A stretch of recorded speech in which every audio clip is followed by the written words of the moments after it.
Well, Mike, Larry, here's the run we've been waiting for. Fastest in practice yesterday. Danica Patrick, whose hometown's Roscoe, Illinois. She now calls the Chicago area home. Beginning her first full season in the NASCAR Sprint Cup Series in this GoDaddy.com Chevrolet from Stewart-Haas Racing. And she was, this is not a surprise because she was fast when we're down here testing. This is one of the best cars in the test. She came right back down here, and this car has been fast every time it's been on the racetrack. Danica will run for Rookie of the Year this season, but she's not a Daytona 500 rookie. She made her Sprint Cup debut in the Great American Race last year, the first of 10 Sprint Cup starts. She did run the entire Nationwide Series schedule in 2012. Now, the lap she laid down yesterday, and every driver so far has picked up from what they ran into practice yesterday, but her lap that she laid down yesterday is about a half a tenth quicker than what Tony Stewart ran just a little bit ago. Now that is Ricky Stenhouse looking on. Stenhouse is Patrick's chief competition for Rookie of the Year honors this year. But there's more to that story. Yeah. They've been dating for the last several months. They ran an item, filled up the pages of all the local papers here on Valentine's Day. Well, 46-42, that's quicker than what Tony Stewart ran on his first lap. And she should pick up about 5.5 to 6 tenths, which is going to put her in pretty good shape. And you can see right now on the tracker, that's where she's tracking. She ran 45.86 yesterday. Based on what I've been seeing, there should be about a tenth improvement over yesterday. If that in fact is true, this is going to be a whale of a lap.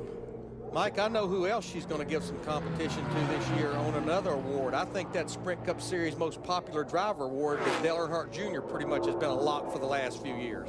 Patrick started on the pole for the Nationwide race here last year, and she knocked the boss off the pole. Yes, 45.817, 196.4 miles an hour for Danica. That's a great lap, guys. And you don't know the relief. I mean, you came here and tested, you're fast. You come back down here, you put up the fastest speed in practice yesterday. Her new crew chief this year, Tony Gibson, has reason to celebrate. And you got your fingers crossed when you go out on the racetrack that this thing will do what it did all week long one more time. Yeah, they put Tony Gibson with her the final 2 races of last year, and she told us the other day when we sat down and talked to her that he believes in her. He listens to her, and he is doing things to adapt to what she's looking for in a race car, not what has worked for him with previous drivers. And Mike, this by far and away, I think this is her best racetrack. She made her debut here a couple of years ago in the ARCA race, had a whale of a run, finished in the top 6. I think she's going to surprise a lot of folks with this car and with Tony Gibson as his crew chief, particularly this weekend. That is the second fastest recorded restrictor plate lap in Daytona history. Ken Schrader has the absolute restrictor plate engine track record at 45.16, 96.9, and that was set back in 1989. Thanks, Chris. Well, when you're the fastest in practice, there's a lot of expectation. So that's a quick lap, but did it live up to your expectation of what you'd run? Sure. I mean, I've only done Cup qualifying here once before last year, and you know, one of the things that's very different, I think, this year is last year we went to practice in January. We were pretty good. Came to the race weekend, and we didn't really feel like we had the same speed we did. So it was a little bit more confusing. This has been very straightforward, very predictable and consistent, which is not something that always happens at a speedway. So, you know, they said if we can back up our time, that's good, and we went a half a tenth quicker. So I just hope it's enough. I mean, it would be really nice for GoDaddy, who's been very patient with me to get to this point to run full-time Cup. Hendrick has a lot to be proud of, Chevy, and of course all the guys that have worked their butts off on this car all winter, waiting for parts for NASCAR and being patient themselves. So there's a lot that everyone should be proud of no matter what happens. She mentioned waiting for parts. Now the hardest thing for Danica, she has to wait. Mike? David Rudiman wrapping up, and Craig Biffle due up in just a moment, but currently on the pole and joining us here in the Hollywood Hotel, Danica Patrick in her GoDaddy Chevrolet. Thanks for joining us. You're welcome. And congrats. So we were just watching as Ricky Stenhouse, you said you don't mind talking about your boyfriend, rooting for him. You said he'll be happy with where he ran currently. Don't get me wrong, I still want the pole, but no, I think he'll be happy with that time. How different speed weeks this year, at least coming into this after your experience last year, and how much did that benefit you? Yeah, I mean, I think any experience is good experience.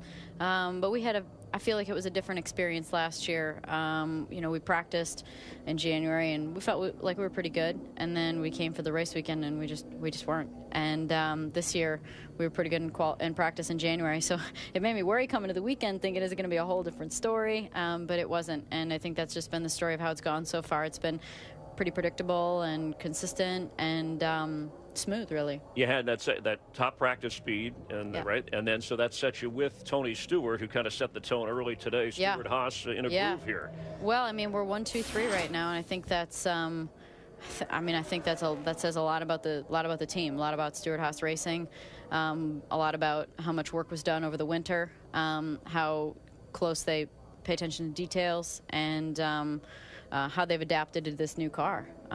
So I think there's a lot to be proud of there. I was walking down pit lane to come over here, and because we're not really in Hollywood here. That's right. Don't give that away.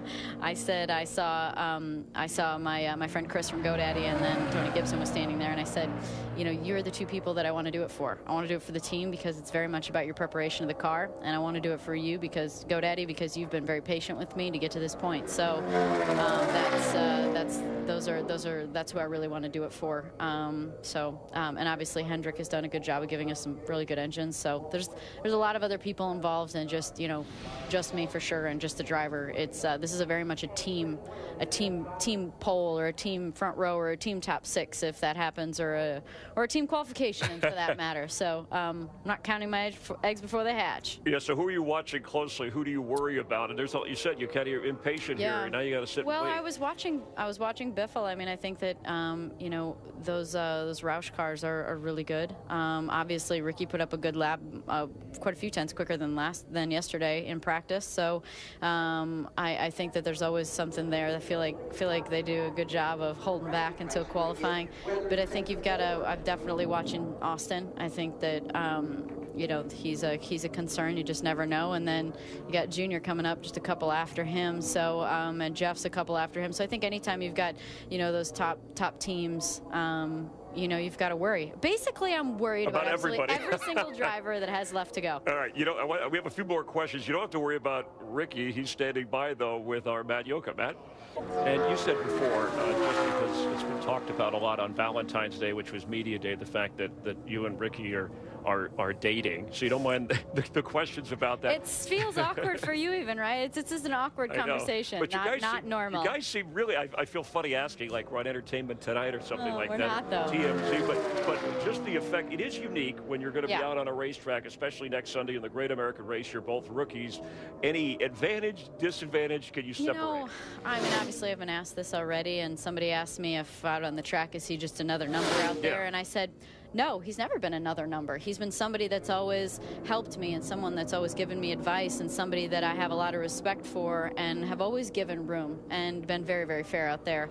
And he's done the same to me. So he's not just another number. He's somebody that I feel, you know, obviously, but I mean, I feel like, you know, at any point in time racing against him over the last few years, we've always had a lot of respect. So, I don't see that being any different. And, you know, you have a lot in common. We have a lot in common, clearly. Actually, we're not very similar. We're actually quite opposite outside of driving a race car. I asked him that. I said, do you think that we're very similar? And he said, no. And I said, well, other than the fact that we do a job that only 41 other people do on the weekend, so, or at least in the race anyway. Yeah, I mean, you're in a group of the best drivers, and you happen to be kind of a unique job. Romantically involved in the 55th running of the Daytona 500. Daryl Waltrip wanted to comment, has a question for you from. Oh, good. Yeah, Danica, you always are so composed.